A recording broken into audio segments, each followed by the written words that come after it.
துவா செய்தோம். ஒன்றை நீங்கள் ஆழமாக எப்பொழுதுமே உள்வாங்கிக் கொள்ள வேண்டும். நம் மனதிலே எப்பொழுதும் இந்த வார்த்தை இருக்க வேண்டும். நாம் கேட்கிற எந்த துவாவும் வீணாகாது. வாழ்க்கையில் எந்த துவாவும் வீணாகாது. கிடைப்பதற்கு முன்பின் ஆகலாம். கிடைப்பதற்கு இந்த மாதம் கேட்டது அடுத்த மாதம், அல்லது இன்னும் 4 மாதம் கழிச்சு, அல்லது 1 வருஷம், அல்லது 4 வருஷம் கிடைக்கும். வீணாகாது. துவா வீணாகாது.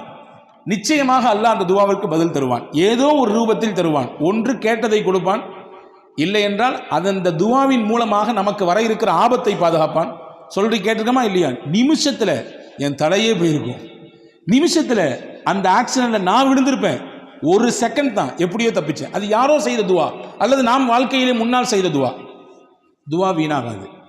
இந்த 10 பேரும் துவா செய்கிறார்கள், யா அல்லாஹ் எங்களை காப்பாற்றி விட்டால் நிச்சயமாக நாங்கள் தலைக்கு 100 திர்ஹம் 100 தங்கக்காசு என்ற வீதத்திலே 1000 தங்கக்காசுகளை உன்னுடைய பாதையிலே நாங்கள் சதக்கா செய்வோம். நீயத் செஞ்சிட்டா, நேர்ச்சை செஞ்சிட்டா செஞ்சிடணும், அதிலே மாற்றம் இல்லை. கிடைச்ச பின்னாடி கொஞ்சம் கம்மியாக கொடுக்கறது, அல்லது கொஞ்சம் தாமதிக்கிறது, அல்லது அது தவணையில் போடுறது, இதுவெல்லாம் தப்பு. நேர்ச்சை என்று செய்துவிட்டால் உடனடியாக அதை நிறைவேற்றிவிட வேண்டும். இது மார்க்கம் சொல்லக்கூடிய ஒரு சட்டம். இப்படி துவா செய்துவிட்டு கொஞ்ச நேரத்தில் பார்த்தோம், எங்கிருந்தோ ஒரு பெரிய பறவை வந்தது. அந்த பறவையினுடைய அழகிலே ஒரு பெரிய இரும்பு கம்பி வைத்திருந்தது. அந்த கம்பி நிறைய நூட்கள் சுத்தப்பட்டிருந்தது. கரெக்டாக நாங்கள் இருந்த அந்த கப்பலில், அந்த சின்ன படகிலே கொண்டு அது போட்டுவிட்டு போயிடுச்சு. எங்களுக்கு கிடைச்சது பெரிய பாக்கியமாக இருந்துச்சு. ஏன்னா நாங்கள் பயணித்தது ஒரு சின்ன படகு. அந்த படகிலே நங்கூரம் கூட இடுவதற்கு எங்களிடத்தில் எதுவும் இல்லை. அதை கொண்டு நாங்கள் கடலிலே நங்கூரமிட்டோம். அங்கும் இங்கும் ஆடிக்கொண்டிருந்த எங்களுடைய படகு ஆட்டமில்லாமல் நிசப்தமானது. எங்களை அல்லாஹ் பாதுகாத்தான். இதோ நாங்கள் கரை வந்து விட்டோம். இப்பொழுது நாங்கள் செய்த நேர்ச்சையை நிறைவேற்ற வந்திருக்கிறோம். இந்தாங்க நபியே தாவூத் அலைஹிஸ்ஸலாமே, 1000 தங்க காசுகள் யாருக்கு தேவைப்படுகிறதோ அதை நீங்கள் செய்யுங்கள், கொடுத்து விடுங்கள் என்று சொல்லிவிட்டு கப்பு சிப்புன்னு போயிட்டாங்க. அந்த 10 வியாபாரிகளும் சிரித்து கொண்டே தாவூத் அலைஹிஸ்ஸலாம் அந்த பெண்ணை கூப்பிட்டாங்க, வான்னு கூப்பிட்டாங்க. நீ தானே கொஞ்ச நேரத்துக்கு முன்னாடி வந்து அரப்புக்க வாலிமுன் அம் ஆதிலுன், உங்களுடைய ரப்பு அநியாயக்காரனா நீதவானா என்று நீங்கள் தானே கேட்டீர்கள்? ஆமா, நான் தான் கேட்டேன். அல்லாஹ் உன்கிட்ட இருக்கக்கூடிய இந்த நூல் கண்டையும் இந்த இரும்பையும் தூக்கி விட்டு அல்லாஹ் உனக்கு என்ன கொடுக்க நாடிருக்கான் தெரியுமா? இந்த 1000 தங்க காசை கொடுக்க நாடி இருக்கிறான். இந்த 1000 தங்கத்தை உனக்கு தரத்தான், இந்த 1000 ரூபாயை உனக்கு தரத்தான் அல்லாஹ் அதை எடுத்தான். இந்த வச்சுக்கோ, இதுக்கு தகுதியான ஆள் நீதான். நீதே இதை பயன்படுத்து, உன் பிள்ளைகளுக்கு கொண்டு போய் இதை கொடு, உணவு வாங்கி கொடு, உங்களுடைய வாழ்க்கைக்கு தேவையானதை இதை வைத்து பயன்படுத்திக் கொள் என்று தாவூத் அலைஹிஸ்ஸலாம் அந்த பெண்ணிடத்திலே சொல்லி அனுப்பியதாக ஒரு வரலாற்று செய்தி இருக்கிறது. அன்பு சகோதரர்களே, எந்த காலகட்டத்திலும் இதுதான் மூமியின் நம்பிக்கை. எந்த ஒரு நெருக்கடியான நிலை வந்த பொழுதிலும் கூட நாம் மனம் தளர்ந்து விடக்கூடாது. உறுதியான எண்ணத்தோடு அல்லாஹ் இருக்கிறான் என்ற நினைப்போடு நாம் பயணிக்க வேண்டும் என்பதை தான் இஸ்லாம் அழகாக நமக்கு கற்றுத்தருகிறது. ரசூலுல்லாஹி ஸல்லல்லாஹு அலைஹி வஸல்லம் சொல்வார்கள், அஜபன் லி அம்ரில் மூமின், ஒரு மூமினுடைய விஷயம் எல்லாமே ஆச்சரியமாக இருக்கிறது. இன்ன அம்ரஹு குல்லஹு கைருன், அவர் செய்கிற எல்லா விஷயமே அவருக்கு நலவாகத்தான் வந்து விடுகிறது. வலைஸ ஸாலிக இல்லா லிமூமின், மூமினுக்குத்தான் அல்லாஹ் இப்படியான ஒரு பாக்கியத்தை தந்திருக்கிறான். என்ன? இன் அஸாபத்துஹு ஸர்ராஉ ஃபஷக்கர ஃபகான கைரன் லா, அந்த மனிதனுக்கு ஏதாவது ஒரு சந்தோஷமான நிகழ்ச்சி நடந்தால், மகிழ்ச்சிகரமான செய்தி நடந்தால் அல்லாஹ் அவருக்கு சுக்ரியா செய்கிறார், நன்றி செலுத்துகிறார். யா அல்லாஹ், நான் நினைத்ததை போன்று என்னுடைய வியாபாரம் போய் கொண்டிருக்கிறது, லாபகரமான நிலை, நல்ல ஒரு முன்னேற்றம், நான் நினைத்ததை போன்று உண்டான குடும்ப அமைப்பு, நான் நினைத்ததை போன்று உண்டான என்னுடைய பிள்ளைகளுடைய எதிர்கால திட்டமிடல் எல்லாம் சிறப்பாக போயிட்டு இருக்கு. யா அல்லாஹ், உனக்கே எல்லா புகழும், நன்றி. அல்லாஹ்வின் தூதர் சொன்னார்கள், ஃபகான கைரன் லா, அவருக்கு சந்தோஷம், உடனே நன்றி செலுத்தினார். அல்லாஹ் அவருக்கு அதை நன்மையாக மாற்றுகிறான். வைன் அஸாபத்துஹு லர்ரா, அவருக்கு ஏதாவது ஒரு தீங்கு ஏற்பட்டு விட்டால், கவலை ஏற்பட்டு விட்டால், மனதால் ஏதாவது துவண்டு விடக்கூடிய விஷயங்கள் நடந்து விட்டால், ஃபஸபர, அதிலே பொறுமையாக இருக்கிறார். எல்லாம் அல்லாஹ்வுடைய நாட்டம் என்று பொறுமை காக்கிறார்.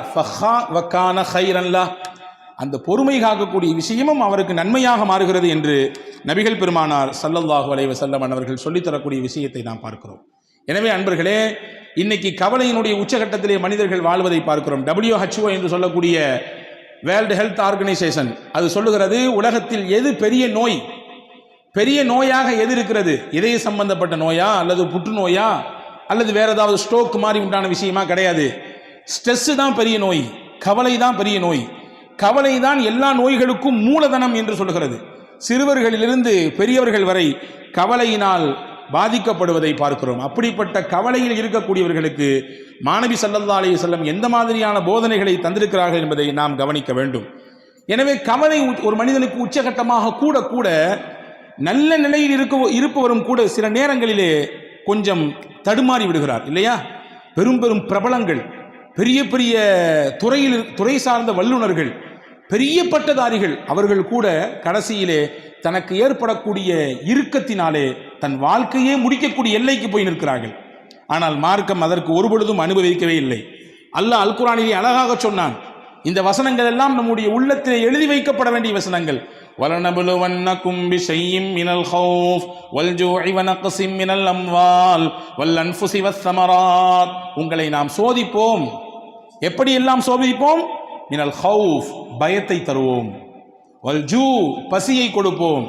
வனக்ஸின் மினல் அம்வால், உங்களுடைய பொருளாதாரத்தில் இழப்பை ஏற்படுத்துவோம். வல் அன்ஃபுஸ், உங்களோடே சுத்தி வந்தவர்கள், உங்கள் உறவுக்காரர்கள், உங்களுடைய நண்பர்கள், உங்களுக்கு அறிமுகமானவர்கள், சொல்லப்போனால் உங்களுடைய ரைட் ஹேண்ட்னு சொல்ற அளவுக்கு, உங்களுடைய வலதுகை என்று சொல்லும் அளவிற்கு இருப்பவர்கள் பொசுக்குன்னு இறந்துடுவாங்க, திடீர்னு இறந்து போயிடுவாங்க. இதுவெல்லாம் சோதனையின் ரூபங்கள். சொல்லிட்டு அல்லாஹ் சொல்றான், ஃபபஷ்ஷிரி ஸாபிரீன், யார் இதிலெல்லாம் அல்லாஹ் நம்மோடு இருக்கிறான் என்று பொறுமையோடு இருக்கிறார்களோ அவர்களுக்கு சுபசோபனம் சொல்லுங்கள் நபியே என்று அல்லாஹ் அல் குர்ஆனிலே நபிகள் பெருமானா ஸல்லல்லாஹு அலைஹி வஸல்லம் மூலமாக நமக்கு சொல்லித் தருகிறான். அன்பு சகோதரர்களே, இதுதான் நமக்கான ஒரு உற்சாக பானம். அதில் சையதத்துனா உம்மு சுலைம் ரலியல்லாஹு தஆலா அன்ஹா, சையதுனா அபூ தல்ஹா ரலியல்லாஹு தஆலா அன்ஹு, ரெண்டு சஹாபா, ஒரு சஹாபி ஒரு சஹாபிய பெண்மணி. அபூ தல்ஹா கணவர், உம்மு சுலைம் மனைவி, பேர் பெற்ற பெண்மணி. இவரும் சாதாரணப்பட்ட சஹாபி அல்ல, வரலாற்று சிறப்புக்க புகழ்பெற்ற சஹாபி இவர். ரெண்டு பேருமே நல்ல ஒரு முன்மாதிரியான தம்பதிகள். இவர்களுக்கு அல்லாஹ் ஒரு குழந்தையை கொடுத்தான். குழந்தை பிறந்து வளர்ந்து கொண்டிருக்கிறது. அபூ தல்ஹா வெளிநாடுகளுக்கு வியாபாரம் செல்லக்கூடியவர். அப்படி ஒரு நாள் வியாபாரத்துக்கு வெளிநாட்டுக்கு போனார். போயிருக்கக்கூடிய அந்த கேப்பில் பிறந்த குழந்தை வளர்ந்துட்டு இருக்கக்கூடிய காலகட்டத்தில் திடீர்னு அந்த பிள்ளைக்கு ஏதோ ஒன்று செஞ்சுது. அந்த குழந்தை இறந்து போச்சு. வியாபாரம்லாம் முடிச்சுட்டு திரும்பி ஊருக்கு வர்றாரு. ஊருக்கு வந்த உடனே தன்னுடைய மனைவி இடத்திலே வர்றாரு. கணவன் நீண்ட நாள் கழித்து வந்திருக்கிறார், வியாபாரம் முடித்து வந்திருக்கிறார். எடுத்த உடனே அவர்கிட்ட சோக செய்தியை சொல்லி அவருடைய அந்த மைண்டை அப்செட் பண்ண வேண்டாம் என்று நினைத்த உம்மு சுலைம் ரலியல்லாஹு தஆலா அன்ஹா கணவனுக்கு சிறப்பான முறையிலே உணவு ஏற்பாடு செய்து விருந்தோம்பல் செய்தார். செய்து முடித்துவிட்டு அன்றைய பொழுது தன்னை முழுவதுமாக சிறப்பாக அலங்கரித்து கொண்டு அன்றைய தினம் தன்னுடைய கணவனோடு இல்லறத்திலே இணைந்தார். இணைந்ததற்கு பிறகு ஒரு அழகான ஒரு கேள்வியை எடுத்து வைக்கிறார் மனைவி உம்மு சுலைம் ரலியல்லாஹு தஆலா அன்ஹா. உங்கள்கிட்ட யாராவது ஒருத்தர் அமானீதத்தை கொண்டு வந்து கொடுத்து கொஞ்ச நாளைக்கு பின்னாடி என் பொருளை தாங்க திருப்பி அப்படின்னு கேட்டால் நீங்களே வச்சுக்குவீங்களா? கேட்டவர் கேட்ட ஒன்று எடுத்து கொடுத்துருவீங்களா? என்னம்மா இது கேள்வி? அமானீதம் சொல்லி கொடுத்துட்டா உரியவங்க வந்து கேட்டால் கொடுக்க தானே செய்யணும். கொடுக்க மாட்டான், இது என்னோடது, நீங்கள் உங்களை யாருன்னு எனக்கு தெரியாது என்று சொன்னால் இது மோசடி அல்லவா? இது அநியாயம் இல்லையா? அக்கிரமம் இல்லையா? இதானே சரி? ஆமாம், இதான் சரி. உம்மு சுலைம் ரலியல்லாஹு தஆலா அன்ஹா தன்னுடைய கணவரிடத்திலே சொன்னார்கள், அல்லாஹ் நமக்கு அமானிதமாக பிள்ளையை தந்தான், கொடுத்தவனே எடுத்துக்கொண்டான். கொடுத்தவனே எடுத்துக்கொண்டான். நம்முடைய சக்தி எங்கே இருக்கிறது? அல்லாஹ்வின் சக்தியாச்சே. எனவே இன்னைக்கு எந்த குறையும் இல்லை, எல்லாம் பெர்ஃபெக்ட், 100%. கணவனுக்கும் எந்த பிரச்சனையும் இல்லை, மனைவிக்கும் எந்த பிரச்சனையும் இல்லை. குழந்தை ஏன் இல்லை? அல்லாஹ் நாடவில்லை, அவ்வளவுதான். இதுதான் உண்மை. எனவே நாம் புரியக்கூடாது நம் சக்தியின் மூலமாகத்தான் பிள்ளை, நம்முடைய ஆற்றல், நமக்கு இருக்கிறது ஆண்மை. இல்லை இல்லை இல்லை, கிடையவே கிடையாது. ஹஜ்ரத் உம்மு சுலைம் சொன்னாங்க, கொடுத்தவன் அல்லாஹ், அவனே எடுத்துக்கிட்டான் திருப்பி. அபூ தல்ஹா ஆடி போய் விட்டார். மறுநாள் காலில் போய் அழுதுகிட்டே கண் கலங்கிட்டே ரசூலுல்லாஹ்ட்ட போனார். யா ரசூலல்லாஹ், செய்தியை கேட்டீங்களா? வெளியூருக்கு போயிட்டு வர்றதுக்குள்ள புள்ள இறந்து போச்சு. அது மட்டும் இல்லை, இந்த செய்தியை என் அந்த அம்மா எப்போ சொன்னாங்க தெரியுமா? எவ்வளோ தாமதித்து சொன்னாங்க தெரியுங்களா? எனக்கு வருத்தம் தானே இது என்று ஹஜ்ரத் அபூ தல்ஹா ரலியல்லாஹு அன்ஹு ரசூலுல்லாஹ்விடத்திலே சொன்ன பொழுது ரசூலுல்லாஹ் அழகாக ஒரு துவா செய்தார்கள். பாருங்கள், நபியினுடைய துவாவுக்குரிய சக்தியை பாருங்கள். அல்லாஹ் நமக்கு எடுத்த விஷயத்திலே நாம் கொஞ்சம் பொறுமையாக இருந்தால் தரக்கூடிய பிரதிபலன் நம்மை ஆச்சரியப்படுத்தும். நம்மை அப்படி மெய்சிலிருக்க வைக்கும். ரசூலுல்லாஹ் அழகா ஒரு துவா செஞ்சான், பாரக்கல்லாஹு ஃபீ காபிரி லைலத்திக்குமா, அல்லாஹ் நீங்கள் நேற்று இரவிலே இணைந்தீர்களே அந்த இணைப்பிலே அல்லாஹ் பரக்கத் செய்வானாங்க. நீங்கள் இரவு நேற்று நீங்கள் கணவன் மனைவி இணைந்தீர்கள் அந்த இணைப்பில் அல்லாஹ் பரக்கத் செய்வானாக. அல்லாஹ் பரக்கத் செய்தான். அழகான ஒரு குழந்தை பிறந்தது. அந்த குழந்தைக்கு ஹஸரத் ரசூலுல்லாஹ் தான் பேர் வச்சாங்க, அப்துல்லான்னு. வரலாற்று எழுதுகிறார்கள், அந்த அப்துல்லாவுக்கு பிறந்த எல்லா பிள்ளைகளுமே சீதேவியாக வாழ்ந்தாங்க.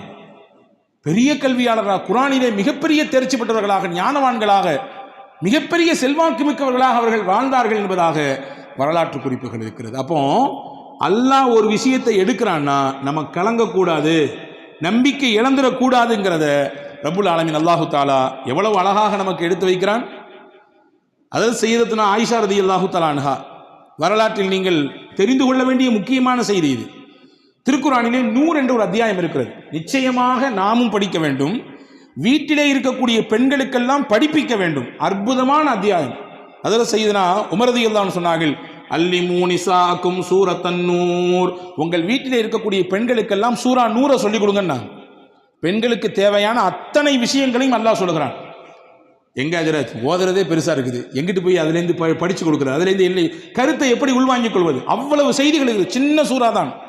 ஒவ்வொரு வீட்டிலும் இருக்கக்கூடிய பெண்கள் வாசிக்க வேண்டிய, பெண்கள் உள்வாங்கக்கூடிய, பெண்கள் தங்கள் வாழ்க்கையில் செயல் வடிவம் கொடுக்க வேண்டிய விஷயங்களை அல்லாஹ் அதிலே பதிவு செய்கிறான். அதிலே முக்கியமான ஒரு செய்தி இருக்கிறது.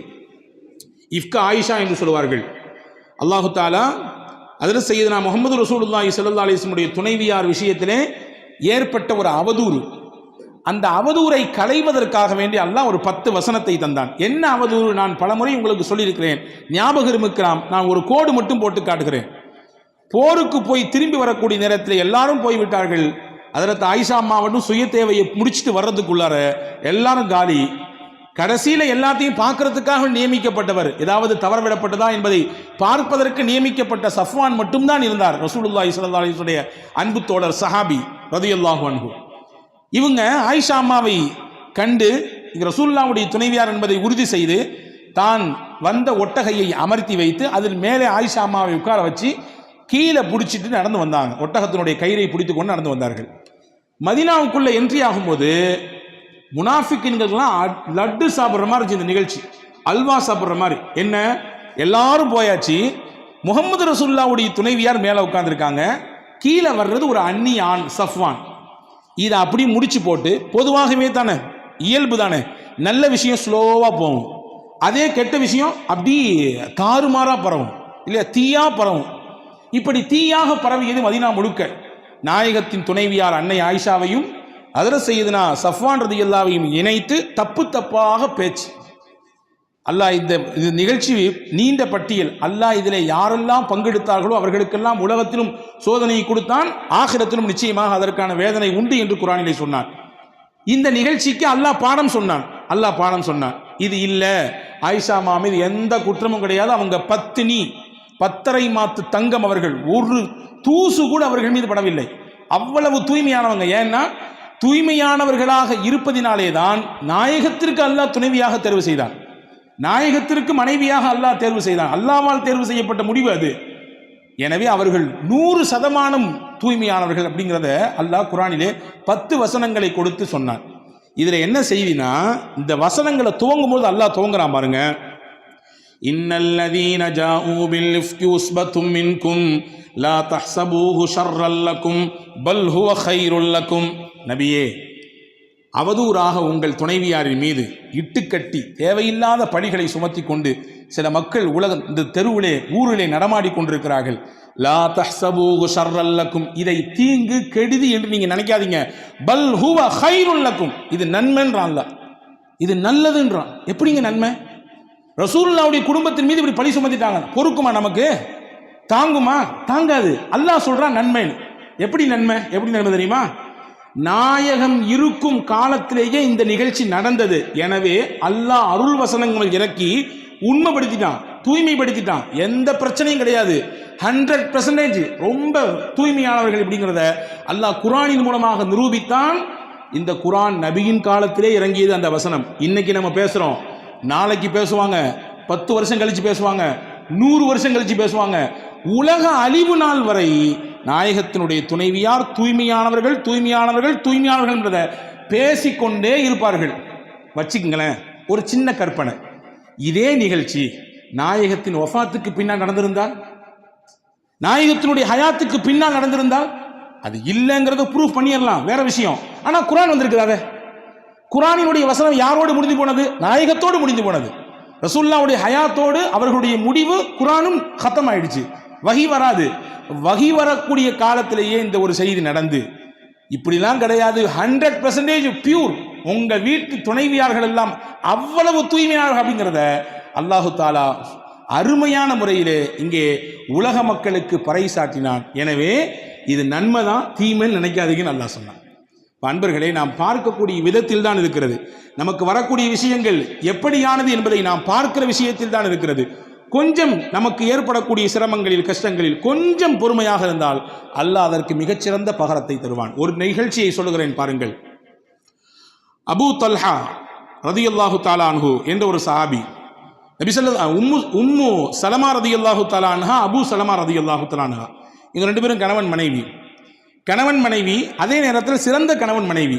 சிறந்த கணவன் மனைவி ஏன் சொல்றேன்னா, நாயகத்திரத்தில் என்னெல்லாம் கேட்டாங்களோ அதெல்லாம் வந்து ரசூலுல்லாஹ்ட்ட கேட்ட விஷயத்தை அப்படியே மனைவிட்டு வந்து அப்படி ஒப்பிச்சிருவாங்க. நல்ல விஷயத்தை ஷேர் பண்ணிக்குவாங்க. இன்னைக்கு எதெல்லாமோ பேசுகிறோம், எங்கெங்கே உள்ள விஷயத்தெல்லாம் பேசுகிறோம், குடும்ப விஷயத்தை எடுத்து பேசுகிறோம், மற்ற விஷயங்களை, நல்ல விஷயங்களை நாம் நம்முடைய துணைவியார்களோடு பகிர்ந்து கொள்கிறோமா, அதற்கு குடும்பத்தில் நேரம் வைத்திருக்கிறோமா என்றால் பல நபர்களுக்கு கேள்வியிலே இல்லை என்று தான் வருகிறது, இல்லையா? ஹஸரத் அபூ சலமா நபியிடத்தில் கேட்ட விஷயத்தெல்லாம் வந்து ஷேர் பண்ணுவாங்க. அப்படி ஒரு நாள் ஒரு விஷயம் சொன்னாங்க. ரசூலுல்லாஹ் இன்னைக்கு ஒரு செய்தி சொன்னாங்க. என்ன தெரியுமா சொன்னாங்க? யாருக்கு அல்லாஹ் ஒரு சோதனையை தந்து அந்த சோதனையிலே அவர் பொறுமையாக இருந்து, இன்னா லில்லாஹி வ இன்னா இலைஹி ராஜிஊன், சோதனைனா இழப்பா இருக்கலாம், கஷ்டமா இருக்கலாம், நெருக்கடியா இருக்கலாம், எதா இருந்தாலும் இருக்கலாம், இன்னா லில்லாஹ் சொல்லிட்டு ஒரு துவா சொன்னார். என்ன துவா? அல்லாஹும்ம அஜிர்னி ஃபீ முஸீபதி வக்லிஃப்னி கைரம் மின்ஹா, யா அல்லாஹ், எனக்கு இந்த இழப்பு ஏற்பட்டிருக்கு, இந்த கஷ்டம் ஏற்பட்டிருக்கு, இதுக்கு நீ தான் கூலி தரணும், நான் இழந்ததை விட சிறந்த பகரத்தை நீ எனக்கு தரணும் என்று ஒருவர் துவா செய்தால் அல்லாஹ் அவருக்கு ஏற்பட்ட இழப்புக்கும் கூலி கொடுப்பான், அவர் இழந்ததை விட மிகச்சிறந்ததையும் கொடுப்பான் அப்படின்னு ரசூலுல்லாஹ் சொன்னாங்கம்மா. அப்படின்னு சொல்லி ஹஸரத் அபூ சலமா உம்மு சலமா ரலியல்லாஹு இடத்திலே சொல்லி கொடுத்தாங்க. இது ஒரு செய்தி. கொஞ்ச நாள் கழிஞ்சது, உஹது யுத்தத்துக்கு போனாங்க அபூ சலமா. அவருக்கு ஒரு சின்ன காயம் பட்டுச்சு, திரும்பி வந்தாங்க, அந்த காயமே பெருசாகி கடைசியில் அதுவே மௌத்துல போய் விட்டுடுச்சு, இறந்துட்டாங்க. அப்படி ஒரு அந்யுன்யம். அவர்களின் வரலாற்றை நீங்கள் வாசித்தால் கண்ணீர் தொட்டு தான் பக்கங்களை திருப்ப வேண்டும். ஒரு குடும்பமே சேர்ந்து இந்த மார்க்கத்திற்காக தியாகம் செய்த ஒப்பற்ற குடும்பத்திற்கு சொந்தக்காரர்கள், கணவன் மனைவி சின்ன பிள்ளை, அவ்வளவு சிறப்பான ஒரு வரலாற்றுக்கு சொந்தக்கார பெண்மணி. கணவன் இறந்துட்டாங்க, தன்னந்தனியா மதீனா நிற்கிறாங்க, குடும்பம் கிடையாது, உறவு கிடையாது, யாரும் இல்லை. இப்போ அந்த அம்மாவுக்கு வரக்கூடிய சிந்தனை, தான் கணவன் சொல்லி கொடுத்த அந்த ஹதீஸ் ஞாபகத்துக்கு வந்துச்சு. ஞாபகத்துக்கு வந்தவொடனே அந்த அம்மா அந்த ஹதீஸை அதை ஞாபகப்படுத்தி மறுபடியும் இன்னா லில்லாஹ் சொல்லிட்டு, அல்லாஹும்ம அஜிர்னி ஃபீ முஸீபதி வக்லிஃப்னி கைரம் மின்ஹா இந்த துவா ஓதிட்டு சொன்னாங்க, ஐயு ரஜுலி கைரும் மின் அபீ சலமா, அபூ சலமா எனக்கு அப்படி ஒரு கணவர், அவரை மாதிரி உண்டா? அவர் இப்போ நான் இழந்துட்டேன், அவருக்கு நிகராக அல்லது அவரை விட சிறந்தவராக எப்படி யார் எனக்கு கணவராக வர முடியும் என்ற ஒரு ஆற்றாமையில் அந்த அம்மா வெளிப்படுத்தினாங்க. அந்த வார்த்தையை வரலாற்றில் எழுதுறாங்க. அந்த அம்மா சொல்லிட்டு சொன்னாங்களாம், என்றாலும் ரசூலுல்லாஹ் சொல்லியிருக்காங்க, அதில் 100 இல்லை 1000 லட்சம் அர்த்தம் இருக்கும், நான் அல்லாஹ்வுக்காண்டி பொறுமையாகிறேன். அப்படியே வரலாற்றின் பக்கங்களுக்குள்ளே போனால் கொஞ்ச நாளைக்கு பின்னாடி ஹஸரத் அபூபக்கர் ரலியல்லாஹு பொண்ணு கேட்டாங்க. அபூ சலமா உம்மு சலமாவை மாட்டேன்ட்டாங்க. உமர் ரலியல்லாஹு பொண்ணு கேட்டாங்க, மாட்டேன்ட்டாங்க. கொஞ்ச நாள் கழிச்சு ரசூலுல்லாஹ்வே வந்து பொண்ணு கேட்டாங்க, உங்களை நான் நிக்காஹ் செய்ய ஆசைப்படுறேன், நிக்காஹ் செஞ்சுக்கிட்டாங்க. அன்பு சகோதரர்களே, அந்த அம்மா சொன்ன அந்த வார்த்தைக்கு அல்லாஹ் நிச்சயமாக நம்மை கைவிட மாட்டான், சிறந்த பகரத்தை தருவான். இழப்பு தான், ஈடு செய்ய முடியாத இழப்பு தான், கஷ்டம்தான், பொறுத்து கொள்ள முடியாத கஷ்டம்தான், என்றாலும் ரசூலின் வார்த்தைக்கு நான் முக்கியத்துவம் கொடுக்கிறேன், நிச்சயமாக நான் பொறுமையாக இருக்கிறேன் என்று சொன்னதற்கு அல்லாஹ் கொடுத்த கூலி நபியவே கணவனாக அல்லாஹ் மாற்றி கொடுத்தான். இப்போ நபியை விட உலகத்தில் சிறந்தவர் உண்டா? அபூ சலமாவை விட மிஞ்சியவராச்சே பெருமானா ஸல்லல்லாஹு அலைஹி வஸல்லம். எனவே வாழ்க்கையில் தன்னம்பிக்கை ஒருபொழுதும் இழந்துவிடக்கூடாது. சிரமங்கள் கஷ்டங்கள் வருகிற சமயத்தில் எப்படி ஒரு மனிதன் அதை கையாள வேண்டும், எப்படி தன்னுடைய வாழ்க்கைக்கு அதை அடுத்த கட்டத்துக்கு நகர்த்தி செல்ல வேண்டும், மொத்தமாக மனதால் துவண்டு எதையெல்லாமோ கற்பனை பண்ணிட்டு இப்படிலாம் நடந்துருமா அப்படி இப்படிலாம் நடந்துருமா என்று யோசித்து கடைசியில் இருக்கிற வாழ்க்கையை நாம் சூனியமாக்கி கொள்ளக்கூடாது என்பதை மார்க்கம் அழகாக சொல்லித் தருகிறது. ஒரு 10 வயது சிறுவன் நடந்த உண்மை சம்பவம். அந்த சிறுவனுக்கு உடலிலே ஒரு பாதிப்பு. தாய் அழைத்து கொண்டு போகிறார். மருத்துவரிடத்தில் போய் எல்லாம் விசாரிச்சா கடைசியில் மருத்துவர் சொல்லியிருக்காங்க, புள்ள புற்றுநோயால் பாதிக்கப்பட்டிருக்காரு. அந்த அம்மாவால் தாங்க முடியல. எப்படி தாங்க முடியும்? 10 வயசு குழந்தைக்கு இப்படி ஒரு பிரச்சனைன்னா. பையன் வெளியே வந்தவனை கேட்டான், என்னம்மா எனக்கு பிரச்சனைன்னு. அம்மா சொல்லிச்சு, ஒன்றும் இல்லைடா தம்பி, உன் உடம்புல கொஞ்சம் பூச்சி இருக்காம்மா, வேற ஒன்றும் இல்லை அப்படின்னு சொல்லிச்சு. அந்த பையனுக்கு ஒரு இயற்கை பழக்கம் இருந்துச்சான், வீடியோ கேம் விளையாடுவான், எதையாவது ஷூட் பண்ணிக்கிட்டே இருப்பான். 6 மாதம் எந்த பிரச்சனையும் இல்லை. 6 மாதம் கழித்து மறுபடியும் ஹாஸ்பிட்டலுக்கு வர்றான். வந்த உடனே டாக்டருக்கு ஆச்சரியம், என்ன மிராக்கலாக இருக்குது, ஆச்சரியமாக இருக்குது, எந்த பிரச்சனையுமே இல்லை, எல்லாம் பியூராக இருக்கிறான் பையன், ஒரு புற்று கூடிய அந்த அடையாளமே தெரியலையே அப்படின்னு. அவள் வெளியே வந்தோன்னு அம்மா கேட்டுச்சான், என்னடா தம்பி செஞ்ச நீ அப்படின்னு. நீ தான் சொன்னாலம்மா என் உடம்புல வந்து பூச்சி இருக்குன்னு. நான் வீடியோ கேம் விளாடும் போதெல்லாம் ஷூட்டிங் பண்ணுவேன், ஷூட்டிங் பண்ணும்போது நினச்சிக்குவேன், அந்த என் உடம்புல இருக்கக்கூடிய அந்த பூச்சியை நான் சுடுறேன், அந்த பூச்சியை நான் சுடுறேன் என்று ஒவ்வொன்றாக நினைத்து நினைத்து சுட்டேன் என்று அந்த பையன் சொன்ன பொழுது தாய் உணர்ந்ததாம், எவ்வளவு பெரிய ஒரு வார்த்தை, ஒரு நம்பிக்கை அவனுடைய உடம்பிலே மிகப்பெரிய மாற்றத்தை தந்திருக்கிறது என்று. எனவே அல்லாஹ் இருக்கிறான், எந்த கட்டம் வந்தாலும், எந்த சிரமங்கள் வந்தாலும், எவ்வளவு பெரிய நெருக்கடிகள் கவலைகள் வந்தாலும் அவன் இருக்கிறான் நம்மோடு என்ற எண்ணத்தோடு வாழ்க்கையில் நாம் பயணித்தால் எவ்வளவு பெரிய விஷயங்களையும் எதிர்கொள்ளக்கூடிய சக்தியையும் ஆற்றலையும் வல்ல அல்லாஹ் நமக்கு தருவான் என்பதை தான் மேலே கூறிய நிகழ்ச்சிகளும் நாயகத்தினுடைய வார்த்தைகளும் நமக்கு சொல்லித் தருகிறது. வல்ல அல்லாஹ் அப்படிப்பட்ட உயர்ந்த நற்பாக்கியத்திற்குரிய சிந்தனையோடு வாழக்கூடிய நற்பாக்கியத்தை உங்களுக்கும் எனக்கும் எல்லா மக்களுக்கும் அல்லாஹ் வழங்கல் புரிவானாக. ஆமீன். வாஹிரு தஅவானா அல்ஹம்துலில்லாஹி ரப்பில் ஆலமீன். அஸ்ஸலாமு அலைக்கும்.